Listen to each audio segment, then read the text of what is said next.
Welcome to r/Prorevenge, where someone gets to fire the boss that fired them.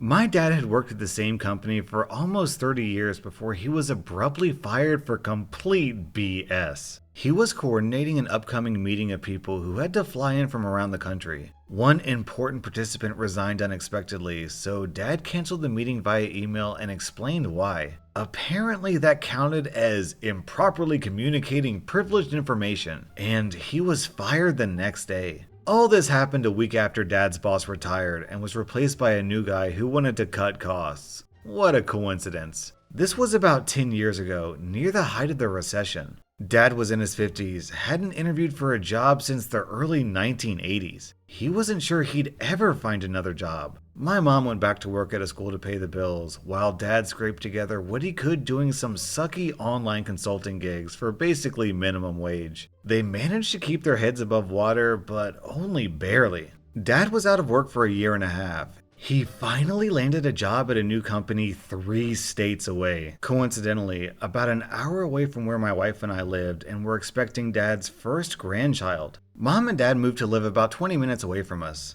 They'd paid off the mortgage on their house, so they decided to keep it and rent it out, planning to retire there in a few years. The new company treated Dad very well. Better salary than he'd made at the old company, good benefits, and respect from his coworkers and superiors. A year later, Mom and Dad were able to buy a second, smaller house near their grandkids. Dad mentioned a few things about his time at old company to his new bosses. Nothing confidential or anything, more like overall strengths and weaknesses. Of course, the story of how he got fired came out as well. It turns out that when you work at a company for over 25 years, you learn a thing or two about how it works. And cutting costs by firing experienced employees can make your company vulnerable. New companies started to get very interested. They saw an important business opportunity and also saw a chance to get revenge on behalf of a valued employee. A couple years later, new company bought old company. They were both big companies and mergers of this size take time. But when the dust settled, it was clear there were redundancies. Divisions and products that both companies had that new company only needed one of. They kept as many as old company's people as they could, and very few lost their job.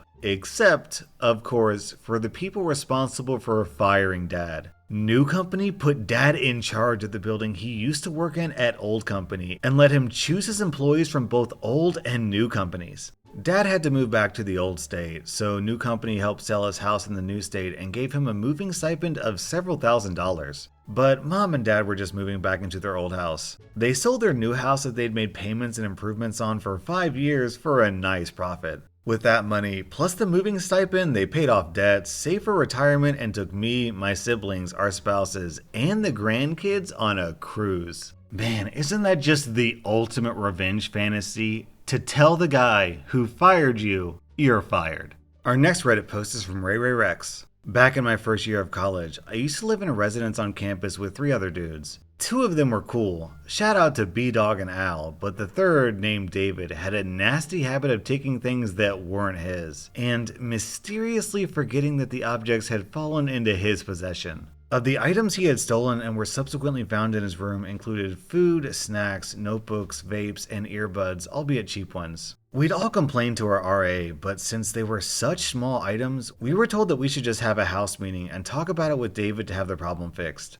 We had 2 of those where he claimed, "It all looks so similar, how am I supposed to know which is mine?" Considering that we all keep our stuff in our rooms, this was obviously BS, but the RA said unless it was something major, campus police wouldn't launch an official investigation. So we instituted a masking tape policy and marked everything, but lo and behold, he still continued his petty theft. Knowing nothing would happen unless I took action, I planned my revenge. I shelled out around $80 for a USB killer. It was a USB device that, once plugged into an unsecured USB port, fried the computer by building a charge and dispensing it into the port, pretty much destroying the CPU among other parts. Now, obviously, I wasn't going to plant this anywhere, but I had to make it seem like this was a tool and not some sort of setup. So I'd roped B-Dog and Al in on my plan and installed this software called Device Lock, which protects USB ports from being used without express permission from the user on all of our devices. Also, just in case the butthole tried to plug it into our laptops. I even went as far as taping my name to this silicon time bomb. With them roped in, the last thing to do was wait and see if David had learned his lesson. It took all of 3 days, but expectedly, David did not learn his lesson. I was at the library when this happened, but David had decided that this sexy USB would be the perfect addition to his collection of stolen wares. So he went into my room and took it.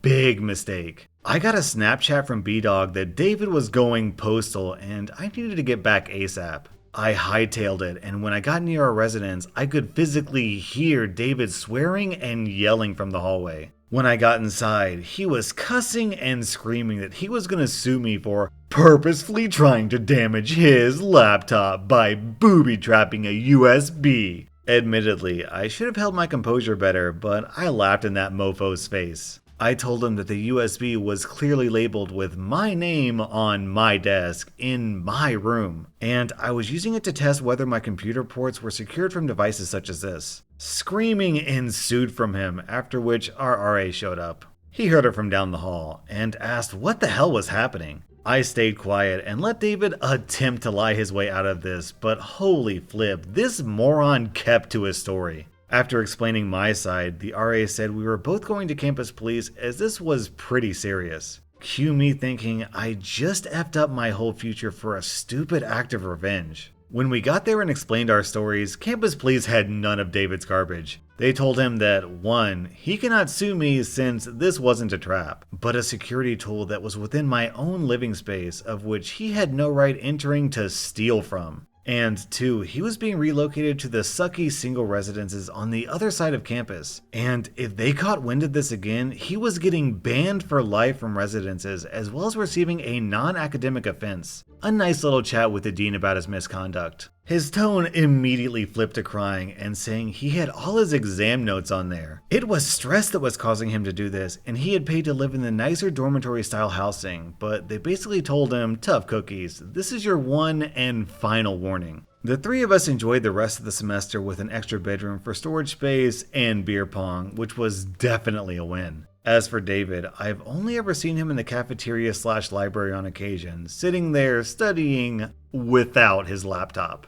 Dude, what a stupid excuse. Everybody gets stressed around exam times, but most people don't steal to justify it. Our next Reddit post is from Drumhead. So, this happened to me about 10 years ago in a big city on the West Coast. Hopefully this counts as Prorevenge. I had just finished grad school and was looking for a way to cut down on rent in an already expensive rental market. Now, mind you, I was young, desperate, and inexperienced with roommates at the time, and this was a huge life lesson for me and hopefully for my roommate too. I placed an ad for a roommate on Craigslist, which in hindsight wasn't a smart move. Enter bad roommate. Bad roommate was a few years older than me and at first seemed really cool with a stable job as a licensed masseuse. After interviewing her, hitting it off really well, and getting to know each other for about a month, we rented a loft in downtown around October with the agreement that rent and utilities would be split. Around the time our first rent was due in November, bad roommate said that her work had been slow and she would pay rent in the next 2 weeks. Luckily, I had enough in savings, so I covered rent. Well, the 2 weeks came and went and still no rent.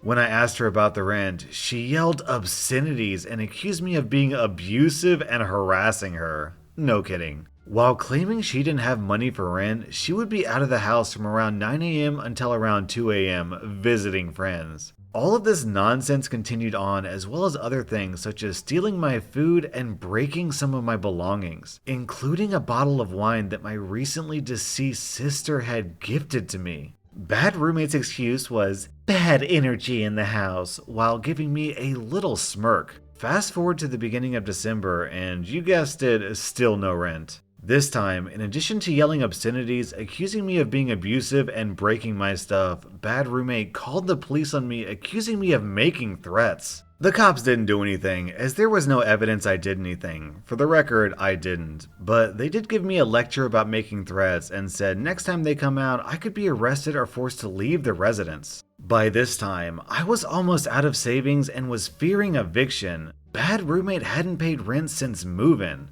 The final straw came when I came home from work to find her threatening my 2 cats who were cowering in the corner. I almost lost it, but due to what happened before with the police, I didn't want to poke the fire. This is when I remembered the officer saying I could be forced to leave the residence, and a light bulb went off in my head. Now, the revenge part. I called my best friend, whose father was an attorney. After a phone consultation with him, he told me to pay up the rent and utilities through December, and then simply surrender my key, garage remote, etc. with a signed note saying that I surrender possession of the property with a specified date. I snapped a photo of this note and left it with the secretary in the management office. I then proceeded to sign a new lease with the last of my savings. 1 week before Christmas, while Bad Roommate was out visiting friends, I packed up all my belongings and left the house pretty much empty except for the little bit of belongings she had. A little bit of food and her bed. After about 2 days of angry voicemails, texts, and missed calls from Bad Roommate telling me what a horrible and irresponsible person I was to do this, boom, dead silence until April. In April, I was served with a summons for breach of contract for abandoning the lease by my landlord. I contacted the attorney, aka my best friend's dad, and filed a response to the court with a hearing date set in late May. I showed up to the hearing with my attorney and his two, I'm guessing they were assistants. Bad Roommate was also there, looking smug. Think wine bottle incident smirk. Next thing I know, the other attorney announces they're dismissing me from the lawsuit since I surrendered possession of the property, but they weren't dismissing it against Bad Roommate. Bad Roommate's face went gaunt, the smirk disappeared, and it was priceless. After some back and forth with her almost getting held in contempt of court for outbursts, the judge ruled against my roommate with full judgment awarded to the landlord. The first cherry on top, my best friend's dad represented me pro bono. The final cherry on top, I came to find out a month later via an angry voicemail from Bad Roommate that after being kicked out of a friend's house while couch surfing, her credit was trashed. She had an eviction on her record and subsequently couldn't get another apartment. And that, again, I was a horrible, irresponsible person. I never heard from her again afterwards, but she was on the news a few months later, mugshot and all, for trashing a convenience store. Last I heard, she moved to Las Vegas. In the end, my credit did take a small hit. Even though the suit was dismissed, the debt was put into collections and reported to the credit bureau. For the next 4 years, I tried unsuccessfully to have it removed. At the 4-year anniversary of the lawsuit, I petitioned the credit bureau under the advice of my friend's dad/attorney to clear my record, as the statute for filing suit had expired at the 4-year mark. Failure to comply with the request would result in a lawsuit against the credit bureau for slander of credit. To be honest, I just followed his instructions, not knowing what I was even talking about. A couple days later, I received a call that my record had been cleared. Long story, but in the end it was worth it to get back at an otherwise horrible person. Our next Reddit post is from the Mycub. I used to work for a plasma collection center back from 2008 to 2010. Even though I was a certified phlebotomist, I was placed up in reception and I slowly worked my way up to senior receptionist and trainer. I was also training for quality control and was known for keeping detailed notes of issues that were in need of fixing/training, which I would forward on to management. Some of the things I'd keep track of were violations of FDA and GHA, the German health authority, since we were run by a German and Swiss company, as well as OSHA issues. Because I wasn't seeing anything being done, I eventually stopped reporting the issues to avoid being labeled a troublemaker and just kept time and date info. And if I could, I got pictures with date stamps just to cover my own butt in case something bad went down. Fast forward to June of 2010, and I was talking with one of my coworkers about the proposed cuts to benefits and the high turnover rate at our center. They were complaining to me about being afraid to call in sick because others had been fired for it. And I mentioned that they were putting donors in danger by us being sick since we weren't allowed to wear a face mask unless we were in the back in the donor area, and even then, it was the clear face shields to prevent getting hit if someone leaked onto us. Without thinking about it, I talked about how unions protected against this sort of thing in other medical fields, and how that might be something we should consider to help protect us. The coworker got weirdly quiet, but I figured it was because I was talking about a subject most people don't like talking about. Nothing really happened until about August when another coworker grabbed my ponytail while I was working with a donor and yanked down on it, jerking my head back. I'd informed everyone I worked with to never touch my hair because it was a trauma trigger for me being abused, and so this coworker knew I would wind up in panic mode from this. She'd seen it happen before when a donor touched my hair, so this was deliberate. I remember telling her to not do that again, or I would make her regret it. She, of course, walked up and yanked my hair even harder, and I hit her. The supervisors went into damage control mode as I fled the area, still in panic response, and one of them cornered me and demanded I write down what happened because I had assaulted someone on the property. I wrote my side as well and told them to check the security footage since the camera was aimed right at the booth I was working at and had clear view of the events. Turned out, everyone else told an entirely different and creepily similar story than what I told, and the footage couldn't be found even though less than half an hour had passed. I was fired for assault less than an hour later and escorted off the premises after being given 5 minutes to clear out my locker and get my belongings. So, on to the revenge, which was two-pronged. My partner was there on that day and saw what happened, and tried to offer to write up what he saw, but was denied. So, the next time he went in, he wound up being screened by the coworker who yanked my hair, who didn't even get a write-up for assaulting me, and asked her loudly enough that the whole reception area could hear, "So, how's those 50 shekels of silver, Judas? Was it worth it?" Which left her in tears, and another person had to finish screening him. He wound up being banned for 6 months for his attitude, but he claims it was more than worth it. While this was going on, I'd been reaching out to the various organizations and departments that oversaw plasma donation and collection, the FDA, OSHA, CDC, GHA, and the like. I informed them of the fact that we always clean prior to an inspection, but we didn't keep things that clean day to day, and suggested a surprise inspection should be in order. I also handed over copies of everything I'd collected and tried to report, but that the bosses ignored. I learned a few months later that all of the management and several of the other techs and supervisors were all suddenly reassigned, and the FDA, GHA, and OSHA had all slammed fines on the center for violations dating back almost the whole time I worked there. What's this? This employee has tons of evidence of our wrongdoing? Let's fire her. What could possibly go wrong? Our next Reddit post is from Tim1701. In the 90s, I was a technical operator for a radio station. Long story short, I made production elements for them and adverts on top of my other duties. New management came in and decided to only pay me for the tech op shifts I'd done and nothing for the production. First month he was there, I had invoiced for a little over £3,000 and received a £960 check. I ran the overnight, so when midnight came, I moved all my production into a hidden folder in System 32, shut down the servers, threw the breakers, and left. I got a phone call in the morning and was asked to come in for a meeting, as I'd left them up the creek. I'd made pretty much 70 to 80% of all the adverts in production, stingers, indents, and montages. The new boss was a butt. He told me I'd damage the product, which I just laughed at, as before he came in, it was a grade 80 station, and he turned it into a top 40 station you could find up and down the dial. We'll call him Jay. I'd also found out that the sales staff were charging customers £200 for advertisement production. They were on 10% commission, and I was getting £40 for each advertisement, and they pocketed the rest on top of their commission. Bear in mind, the rest of the outsourced ads cost £150 to £200. In the meeting, I laid out my demands. I can restore everything, but I don't only want the money you owe me from the past month. I want the money from the previous adverts your sales staff has pocketed from my work. They essentially made £160 extra from each advert on top of their commission, around £300 to £400 a pop. There's no way we can do that. Well, there's no way I can restore the adverts. Jay looks at pieces of paper on his desk. We can give you an extra £200 a month. I want the whole amount. I handed him an invoice that totaled a little over £16,000. The color now drained from his face.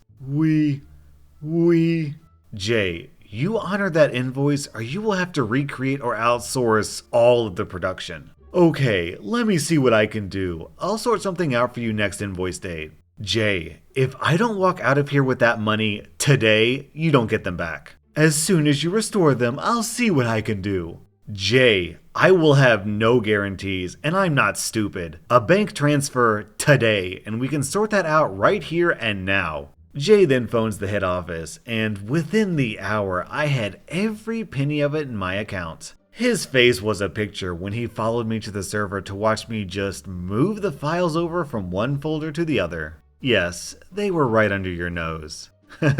Jay says through gritted teeth, "You'd best get home and get some sleep." No, good luck tonight. Within 5 hours, I was in Spain where I stayed for 4 weeks. When I got back, I did hear through the grapevine that the sales team were out for blood. Jay bullocked and blamed them for being ripped off, and they all lost their commission for 3 months and just got basic pay to make up for the loss. I'm pretty sure the company made more than enough back from that to pay for my hostage negotiation. I used some of what was left to buy a laptop and started DJing around town for a few years. Back then, it was a rare sight, and I used to get nerdy types on a night out just hanging around the booths to see what I was doing with a computer in a pub. Man, I will never understand how people will not pay their workers their checks and then be like, "What? I'm shocked that you're suddenly angry with us and don't want to do your work? Why?" That was rSlash and if you like this video, then please support my channel by hitting that like and subscribe button because it really helps my channel grow.